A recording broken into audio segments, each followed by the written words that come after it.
Olá, o Novo Campo está começando e hoje você acompanha o último episódio da nossa aventura pelo Peru junto com a família Goldschmidt. Dessa vez vamos conhecer Cusco, a antiga capital do Império Inca.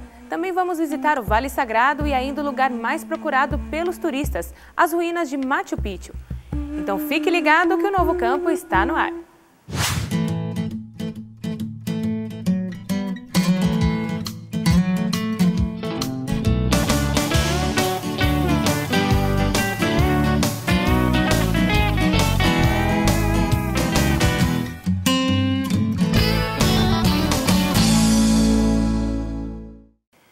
Cusco é uma cidade situada na região dos Andes, com população de 300 mil habitantes.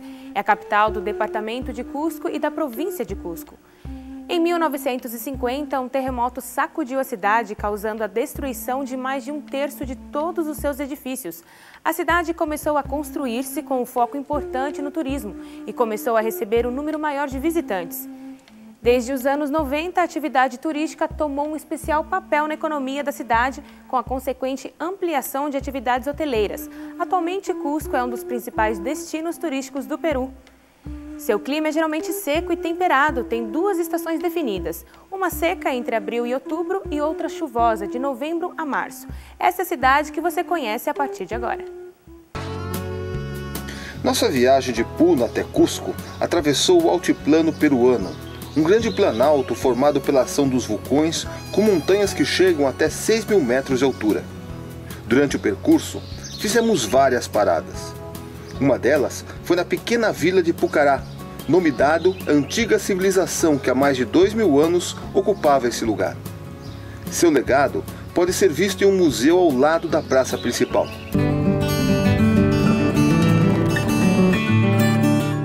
Aqui é o Passo La Raya, e aqui é um lugar muito importante, porque faz exatamente uma divisória. Os rios que nascem daquele lado da cordilheira vão para o Pacífico, para Puno, para o Lago Titicaca. E os que nascem desse lado da cordilheira vão para o Atlântico, para o Rio Amazonas, para o Vale Sagrado. Frio. Depois do Passo La Raya, a paisagem se torna cada vez mais verde e a estrada desce em direção ao Vale do Rio Urubamba. No caminho, surgem várias comunidades que sobrevivem da agricultura e da criação de gado, assim como seus antepassados incas. Em vários lugares, é possível ver as peles de lhama secando ao sol, um material muito usado no artesanato local.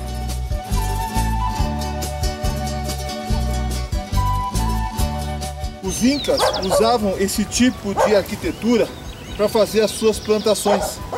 As pedras ajudavam a nivelar o terreno. Durante o dia, o sol batia nas pedras e esquentava, e ajudava a conservar a temperatura. Com isso, eles conseguiam produzir muito mais com menos espaço. Nessa viagem, é possível também observar antigas fortalezas, usadas para controlar o fluxo de comércio e para a defesa do vale. Uma dessas fortalezas são os muros de Rumicolca, cuja construção remonta aos tempos da cultura Tiahuanaco, anterior aos incas.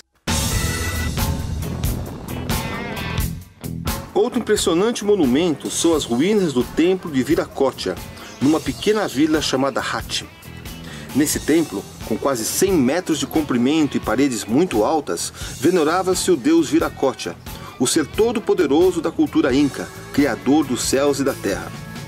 Ao redor do templo, além das salas cerimoniais e alojamentos, foram encontrados mais de 100 armazéns circulares, que provavelmente serviam para evitar o desabastecimento do Império nos tempos de guerra e de seca. Este aqui é apenas um celeiro de Hacht. Como ele, existem outros 220. Depois de um dia de viagem de muitas paradas, finalmente chegamos a Cusco, um dos destinos mais importantes do Peru. Esta cidade, que hoje tem mais de 300 mil habitantes, foi durante muitos séculos a capital do vasto Império Inca. As marcas dessa época áurea estão presentes nas ruas, nas casas e nos palácios, grande parte deles construídos sobre antigas fundações incas. Um desses edifícios é o Templo de Coricancha, um dos lugares mais sagrados e importantes da cultura inca. Seus jardins estavam repletos de estátuas e seus muros cobertos de ouro. Com a chegada dos espanhóis, o ouro foi saqueado e sobre o templo foi construído um convento dominicano. Apesar disso, boa parte da construção original ainda está preservada e aberta à visitação.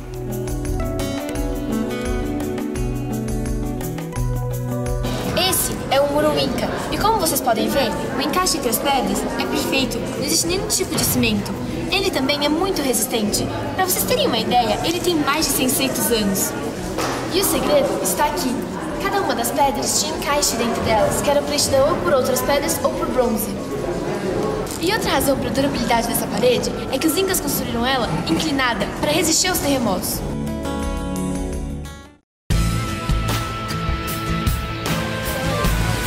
Esta é a Praça Central de Cusco. Ali os restaurantes com seus balcões, a Igreja da Companhia de Jesus. E aqui a Catedral de Cusco. A Catedral de Cusco começou a ser construída em 1539 e hoje é um dos prédios mais belos da cidade. Ela foi construída sob os fundamentos do antigo Palácio Inca de Viracocha e também utilizou pedras da fortaleza de Sacsayhuamán. Seu interior é ricamente adornado com pinturas de ouro e com inúmeros quadros da escola cusquenha. Um dos que mais chama atenção é o da Santa Ceia, com motivos indígenas incluídos na cena.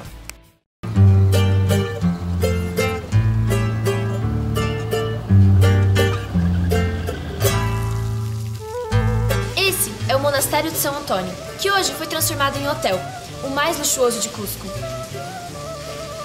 E aí, gostaram? Vocês não viram nada ainda, vem ver a capela.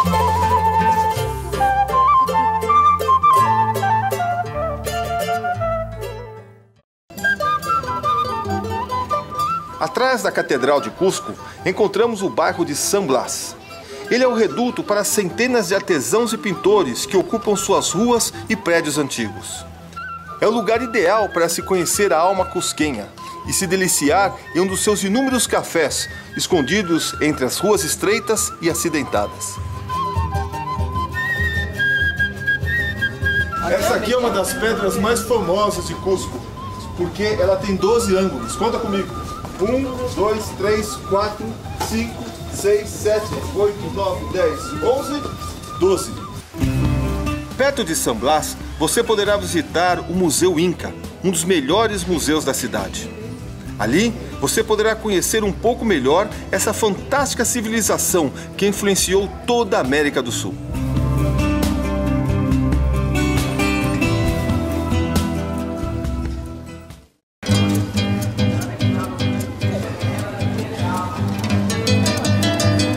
Estamos em Cusco, no Peru, e aqui é o mercado municipal. Vamos ver o que a gente encontra de mais interessante. Passear pelo mercado de Cusco é uma oportunidade para conhecer os costumes locais. Aqui você encontrará muitos produtos que são cultivados na região há centenas de anos. Veja quantas variedades de batatas tem aqui. Compi, peruanita, mariba, canchan, yungay, tumbay, colones. É o airo e essa amarelinha, a papalisa. Aqui no Peru, eles produzem quase 4.000 tipos de batatas. E aqui em Cusco, 300, só 300. Sacsayhuamán foi um complexo de templos. Aqui tinha o Templo do Sol, o Templo da Lua, Vênus e as Estrelas, Templo do Trovão. E no tempo que os espanhóis conquistaram Cusco, os incas rebeldes usaram Sacsayhuamán como um forte. Esse campo inteiro aqui ficou coberto de corpos.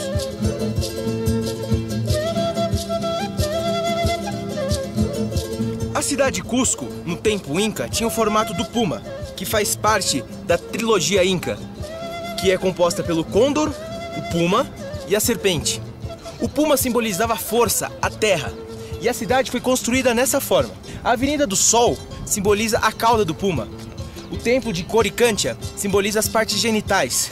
A Praça de Armas, o coração. E aqui, Sacsayhuamán é a cabeça do puma.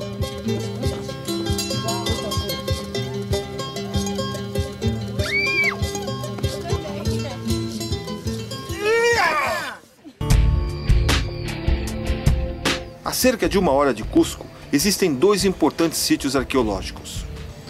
O primeiro deles é Piquillacta, uma cidade da civilização Ari, fundada no 5º século depois de Cristo. Dentro de seus muros, de quase 12 metros, foram encontrados mais de 1000 edifícios de pedra. grande parte deles revestidos com gesso. Um exemplo da capacidade urbanística de um povo que viveu há mais de 1.500 anos atrás. Outra ruína importante, mas pouco visitada, é a de Tipon. Nesse lugar, encontramos vários terraços onde os incas faziam testes com seus produtos agrícolas em diversos microclimas. Os terraços são permeados por um complexo sistema de canais que usam os princípios da física para mover a água de um lado a outro. O mais impressionante é que esse sistema continua funcionando mesmo depois de 500 anos do final do Império Inca. Vamos conhecer agora o Vale Sagrado, caminho natural entre Cusco e Machu Picchu. Um lugar com lindas paisagens e cheio de aventuras. Olha só. Nossa expedição deixou Cusco e seguiu em direção ao Vale do Rio Urubamba, conhecido como Vale Sagrado. O vale era muito especial para a civilização inca, tanto por ser um caminho natural que ligava o altiplano à selva, como por ser um microclima ideal para vários tipos de cultivo, principalmente o do milho. A entrada do vale é dominada pelas ruínas da antiga cidade Inca de Pisac, fundada como uma sentinela sobre a montanha. No entanto, o lugar mais visitado é a atual vila de Pisac, às margens do rio e ponto de encontro das comunidades do vale.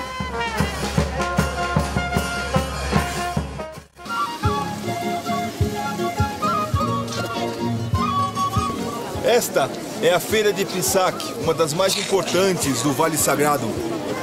Essa feira acontece semanalmente há mais de 300 anos nesse mesmo lugar. Tem uma parte turística, mas aqui no centro ela é bem típica. As pessoas da região vêm aqui todos os domingos e fazem o trueque, o intercâmbio de produtos plantados aqui. E dessa maneira eles sobrevivem, sem o dinheiro, só trocando os produtos. Na Feira de Pisac, encontramos vários tipos de artesanato produzidos em toda a região de Cusco. Dentre eles, podemos destacar os ricos e coloridos tecidos com motivos nativos e as joias e decorações em prata, produzidas em pequenas oficinas ao longo da feira. Ainda na Feira de Pisac, a gente tem aqui um exemplo da variedade de milhos que eles produzem. Olha quantas cores diferentes. O milho surgiu justamente aqui, nos Andes, por isso que eles têm essa variedade toda. A comida está sempre presente. A Feira de Pisac é uma grande oportunidade para se experimentar as iguarias peruanas, algumas um pouco diferentes e estranhas para nós. Nesse forno aqui em Pisac, eles produzem as empanadas, essa aqui de queijo, uma delícia. Mas também, olha, o cuy. Lembra aquele porquinho da Índia?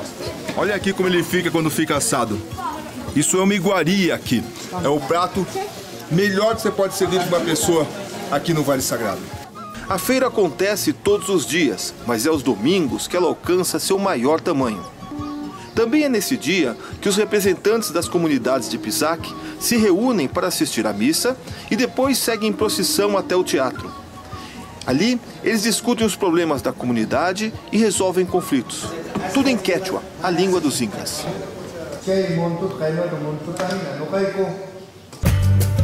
Da cidade de Pisac, seguimos a estrada que margeia o lindo rio Urubamba, também chamado de Vilcanota. Durante o percurso, visitamos várias vilas e conhecemos seus costumes.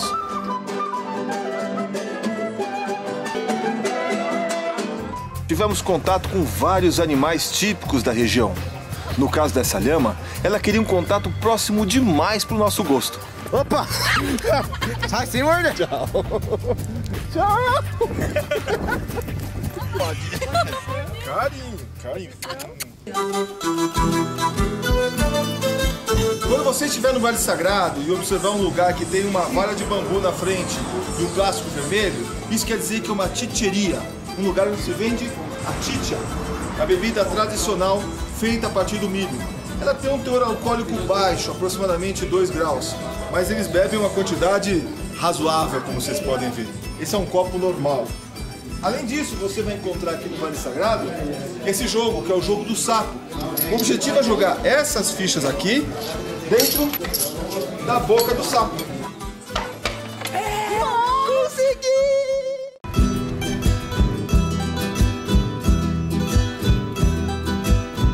Essa aqui ao fundo é a cidade de Ollantaytambo, aqui no Vale Sagrado. Ela tem mais de 500 anos. As suas casas, as suas ruas, os canais de água são os mesmos que foram criados pelos Incas. E ao lado dela tem a área cerimonial, onde é a fortaleza de Ollantaytambo. Na verdade não é uma fortaleza, ela é um conjunto de templos, como o Templo do Sol e o Templo das 10 Janelas. A fortaleza de Ollantaytambo começou a ser construída há quase 1000 anos. Ela domina e controla a passagem entre dois importantes vales e foi local estratégico na resistência inca durante a invasão espanhola. Seus grandes muros e terraços permanecem em pé até hoje, porém, seu mais importante edifício, o Templo do Sol, está em ruínas. Para construir os templos de Ollantaytambo, eles tinham que descer todas as pedras daquela pedreira. Ou seja, eles tinham que cortar elas, descer todo o vale, atravessá-lo e aqui construir. Muitas das pedras que saíram da pedreira, mas não chegavam ao seu destino em Ollantaytambo, eram abandonadas aqui no vale. E hoje são conhecidas como Pedras Cansadas.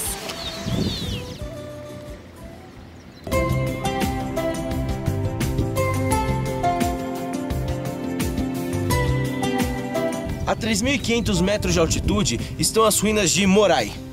Aqui, por centenas de anos, os Incas usaram este local como um centro de pesquisa agrícola.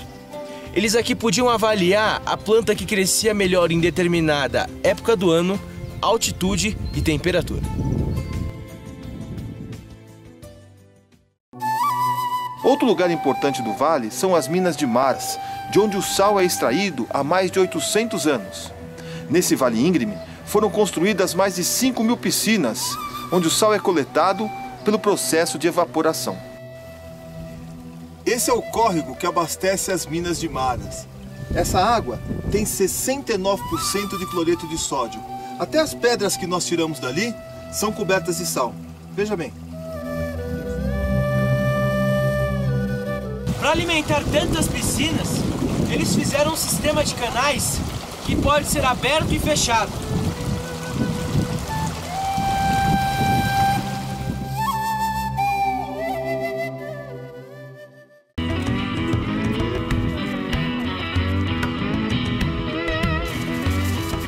Para você conhecer o Vale Sagrado, você tem diversas formas.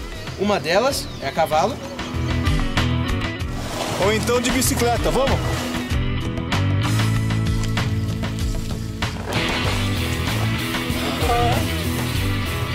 Olá.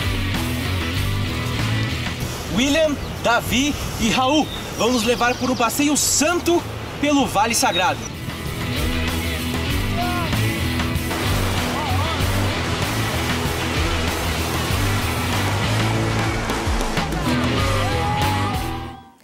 A gente vai para um rápido intervalo e na volta você acompanha a última parada de nossa viagem pelo Peru, as ruínas de Machu Picchu. Não sai daí e a gente volta já já.